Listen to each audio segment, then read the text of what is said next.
The Haunted House on Willow Street, a true horror story. I never believed in ghosts.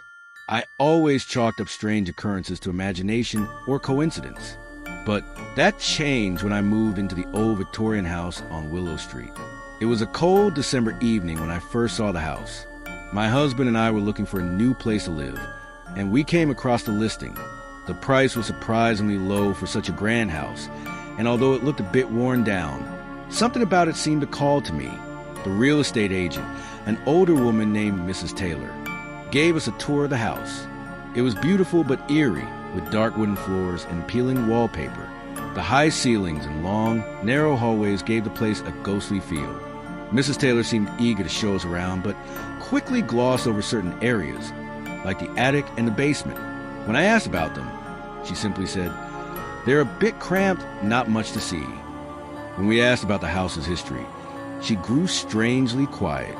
The house has been around for a long time. It's seen many families come and go. Some have left happy, others not so much. Her words sent a chill down my spine, but I brushed it off, thinking it was just the cold weather. We decided to go ahead with the purchase. We were young and adventurous, eager to make a new start. Little did I know, that decision would be the start of something truly terrifying. On the first night in the house, we were both excited and exhausted from the move. We spent the evening unpacking, and by the time we were ready to sleep, it was already late. As I lay in bed, I could hear the wind howling outside, the branches of the old oak tree scraping against the windows. But there was something else, too, a faint noise coming from the walls, like someone was walking behind them. I tried to ignore it, but it grew louder as the night went on. My husband, David, didn't seem to hear it, but I couldn't shake the feeling that we were not alone. I turned on the bedside lamp and tried to sleep, but the noise persisted.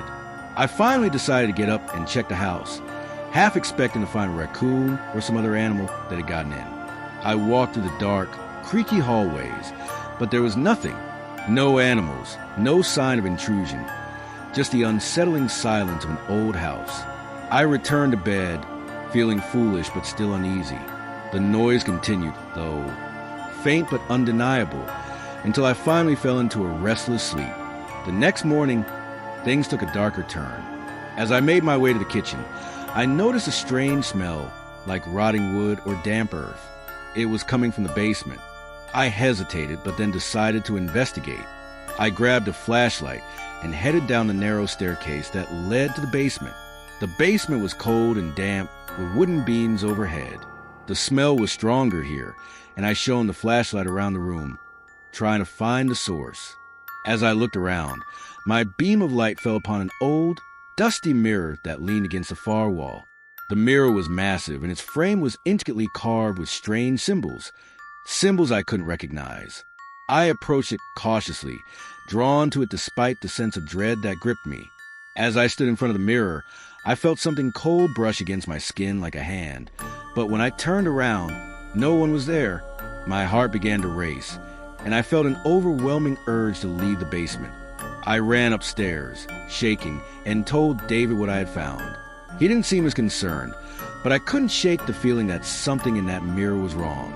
Something that didn't belong in this world. Over the next few weeks, strange things began happening more frequently.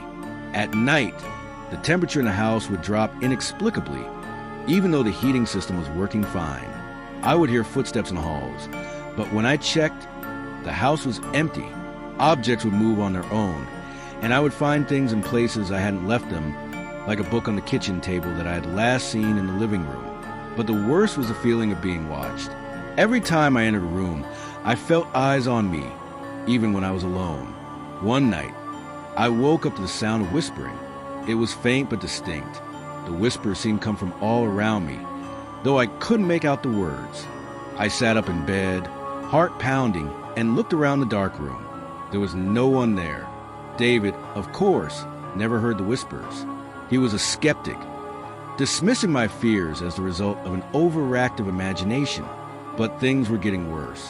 One evening, as I was sitting in the living room, the lights flickered and the TV turned on by itself.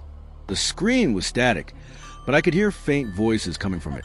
Whispers, just like the ones I'd heard at night. Then one night, everything changed. I woke up to find the house silent. Too silent. The usual creaks and groans of the old house were gone, and for the first time since we'd moved in, I felt a deep sense of peace. But as I turned over to go back to sleep, I saw a figure standing at the foot of the bed. It was a woman, pale and dressed in old-fashioned clothes, her face obscured by long, dark hair. Her presence was suffocating, like the air had turned thick with dread.